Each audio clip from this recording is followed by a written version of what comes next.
লিঙ্গ, হ্যাঁ এটা আমি জানি, এটা এরকম। এটা কি এটা বরুণা, এটা বরুণা। ধ্যান আচ্ছা, এটা সূর্য। সূর্য।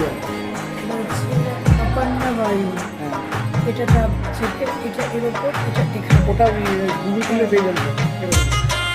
অপান্না।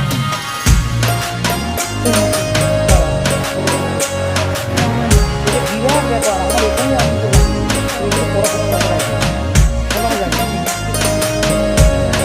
ডাক্তার এইগুলো এই দেখো তখনকার দিনে দেখি এডুকেশন তখনকার দিনে তোমার নিজেরা তোমার এগুলো বানাতো। হ্যাঁ সব সব দেখেছে হারিয়াপুর সব দেখেছে, সেগুলো সব দেখেছে। চলো তাই দেখো আমার মতো বানিয়েছে